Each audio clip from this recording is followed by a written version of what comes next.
Peace and joy, guys. Welcome back to another video, a special Christmas edition of Drumheller Farms.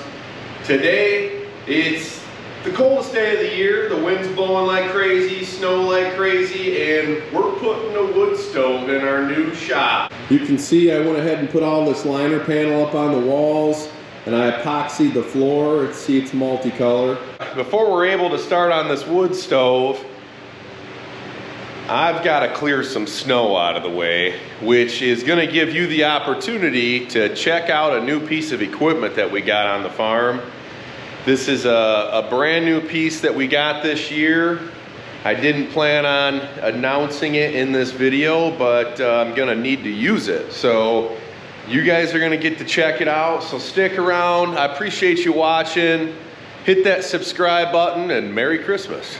Now I'm gonna run this torpedo heater for a little while longer to warm it up in here. And the biggest reason why is this floor is still a little bit tacky in here. And at this point, I don't really care. On Christmas morning, I wanna sit in front of that wood stove and enjoy a nice fire. That's my goal. Now wait till you go outside and see what we're dealing with here. Windy. Snow drifts.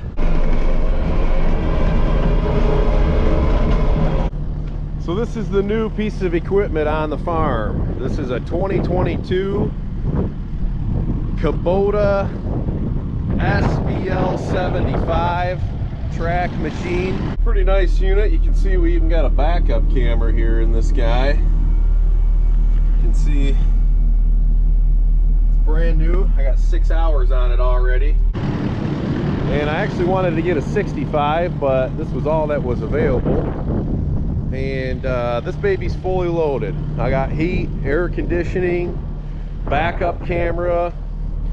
I just swapped out the forks here for the bucket because we got this huge snow drift that's right in front of the garage door. So I'm gonna get this snow cleaned up real quick, and then I will get the stove unloaded out of that truck, and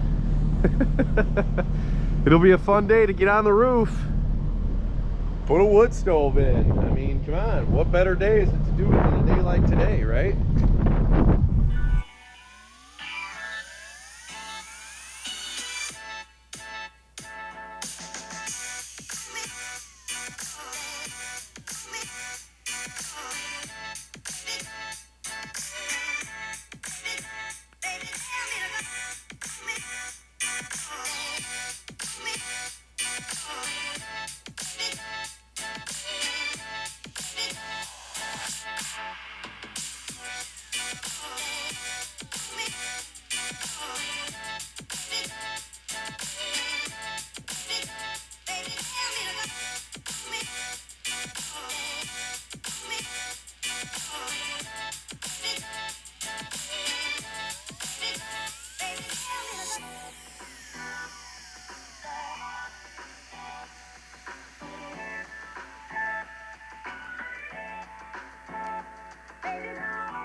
All right, I got the stove in the building. I had a couple of my guys put the stove together for me yesterday, and I went ahead and just strapped it down to a pallet and threw a tarp over it today because it's snowing so bad. So I'm gonna get this unpackaged, and then I'm gonna go through a couple features of this Blaze King here before I get moving on it.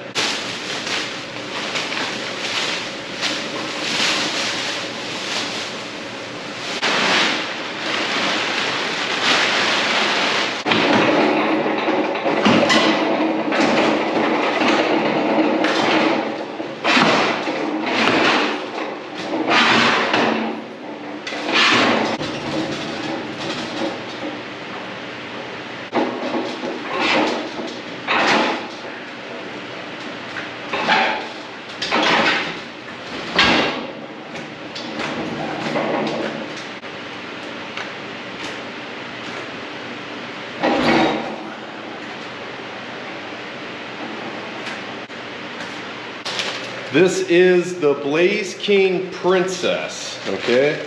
This stove has been around for many years.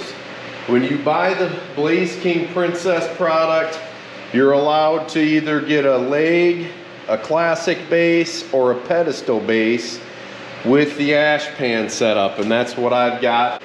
Right now I want to see the clearances in the stove. It looks like for corner installation we're going to be looking at the E dimension is going to be 4 inches is all. So pretty darn close that thing can get to the wall. I'm not going to go all the way into 4 inches. I'm going to get it pretty close to about where it is right now and just square it up in that wall. And I'm going to leave it the way it is, I think.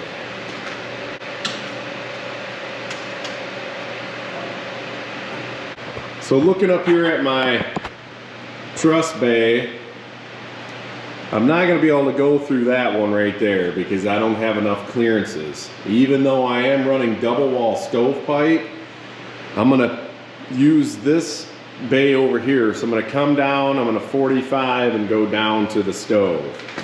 Now I am running double wall, like I said. A double wall stovepipe has a clearance of 6 inches to anything combustible. Even though this is steel on the wall, they're still going to consider this a combustible wall because it is screwed to something combustible. So that is not necessarily considered a non-combustible wall. Double wall stovepipe is going to have a 6-inch clearance to anything combustible, and single wall has a 16-inch clearance. So by using the double wall stovepipe, it not only reduces the clearances that we can get our stovepipe to the wall, it also reduces the clearances on how close we can get the stove to the wall. So we're going to run double wall. If it is a stainless steel inner pipe with a black galvanized outer, it's going to last, well, hopefully for forever. So I'm going to get framing that hole up there.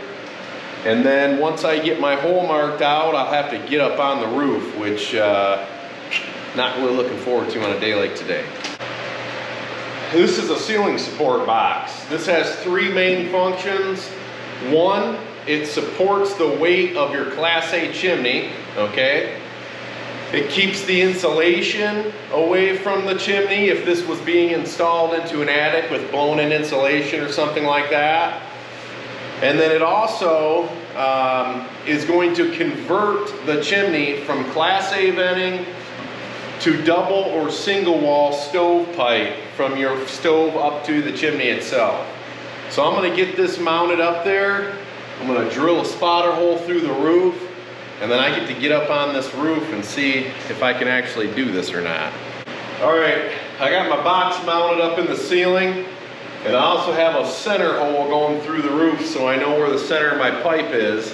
I just used a long drill bit for that. So I'm gonna gear up, put some gloves on, get a sweatshirt on, and we get ready to go on the roof.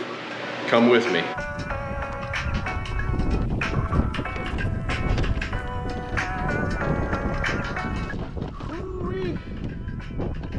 All right. Well, As you can see, we got a little bit of ice on the roof up here.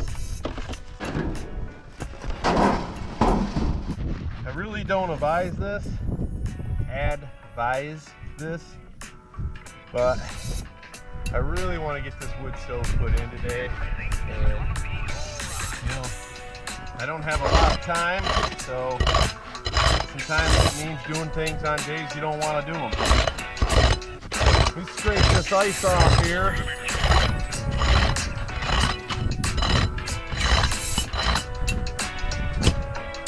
Go from there. You know what to do. Where do we go from here? Don't let it ruin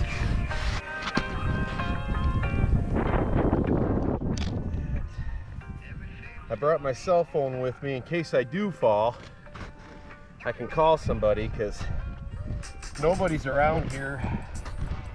Allison and the kids went to go bake cookies somewhere with somebody. I don't know. If she was here, she'd probably just say, "What the heck's wrong with you? Can't believe you're doing that."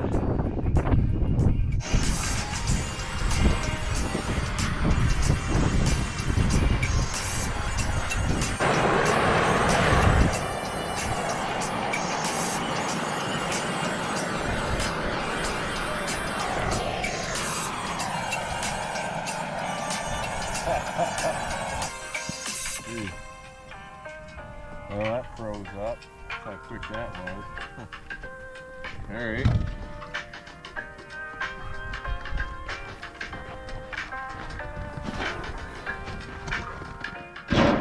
So what you do is set your flashing down on the roof and put your center hole in the center of your flashing hole. Not the bottom center, the top where the pipe comes through.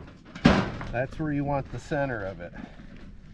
So this takes a couple hands, and it's easier to do when you're standing up, which I'm not gonna do. Make sure your drill bit is centered inside your hole. And it's gotta come over just a hair. Perfectos. Perfectos.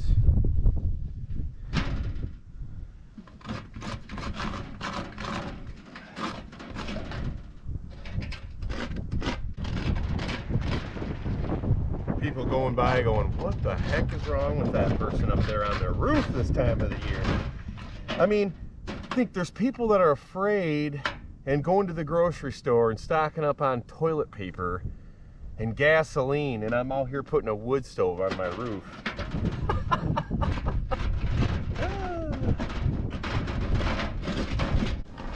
This is going to be the hardest part of the whole installation. Getting a hole to mark on this wet shingle. If I pull this off and there's a good mark there, we're embedding it. We embedding it.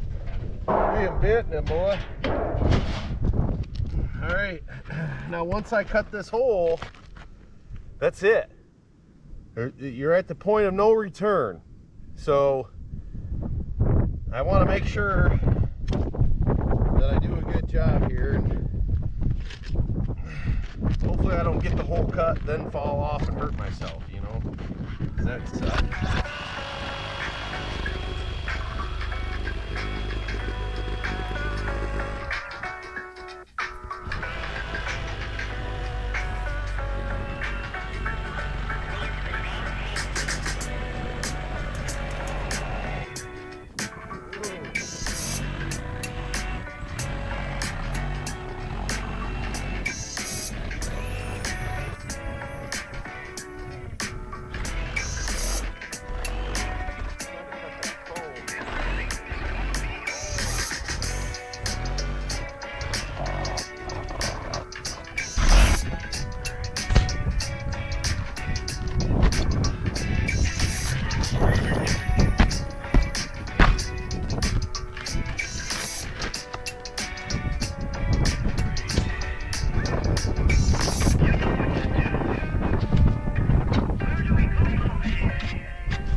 real nice.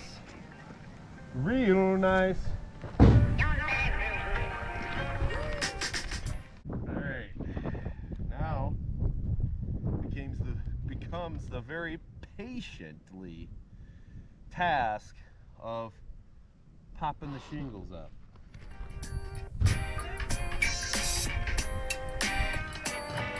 Ever so gently.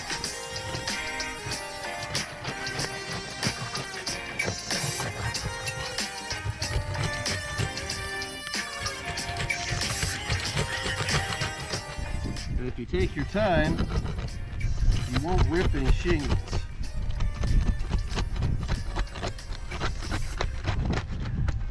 If you go all willy-nilly at it, you're going to get a bunch of ripped shingles. That's just the only way about it.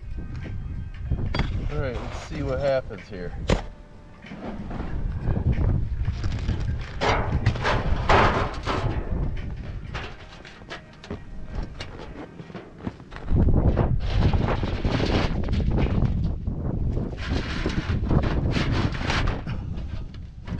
La la, like a glove.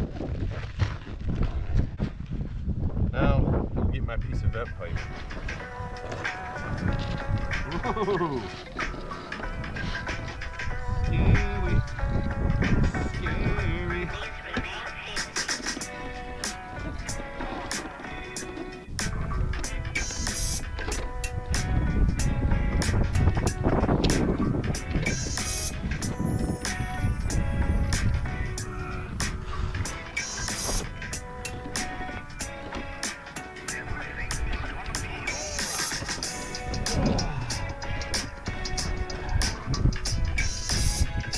All right, chimney is done and it is perfectly level. That baby's sturdy-gurdy, and it's that simple, guys. When others are too afraid to get out of the house, let's put a wood stove in. And just for all you people that want to say anything, no ripped shingles, and everything looks good.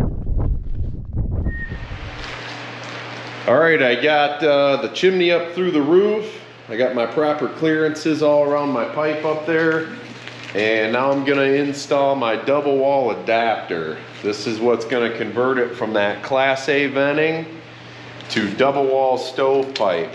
And the reason why the double wall stovepipe has such smaller clearances is it's because it's two walls, obviously, double wall, but it actually will run air between the two layers of pipe. And that's how it gets to be so much closer to combustibles.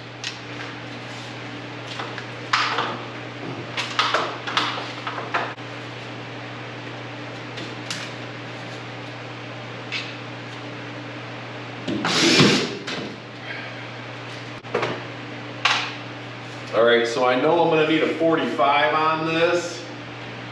So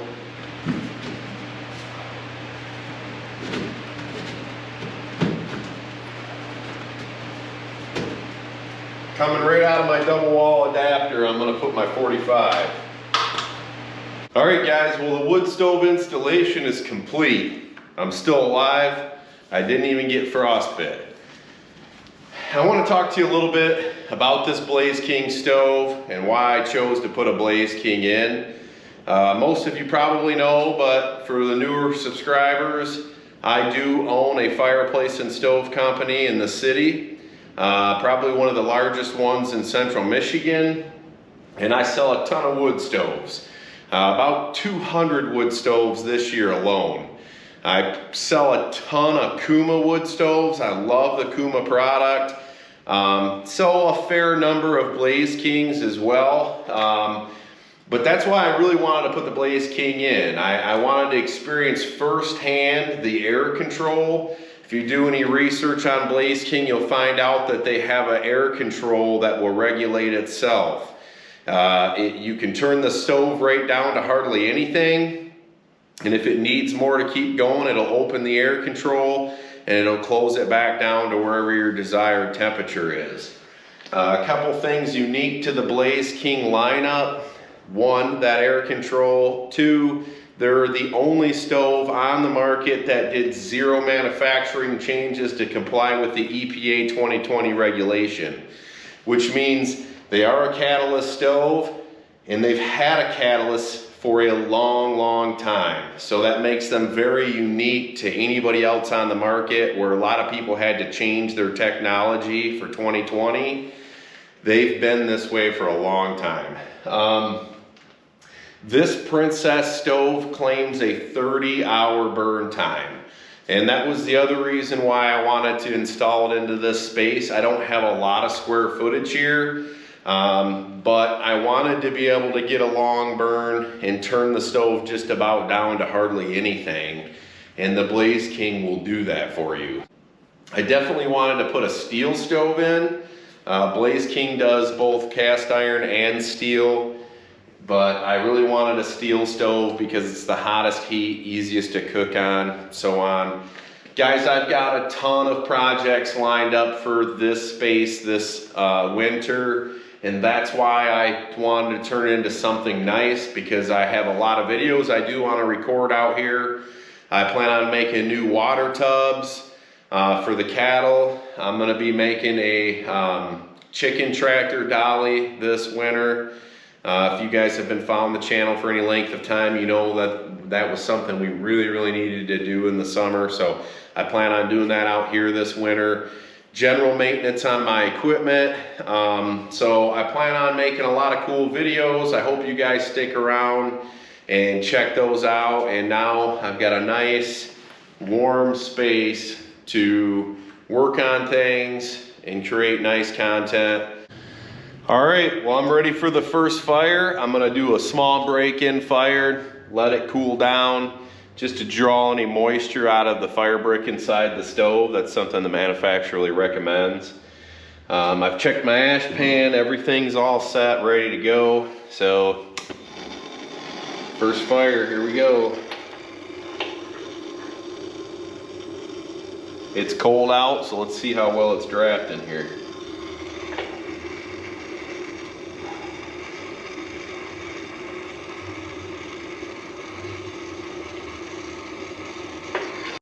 All right, guys, thanks for sticking around to the end of the video.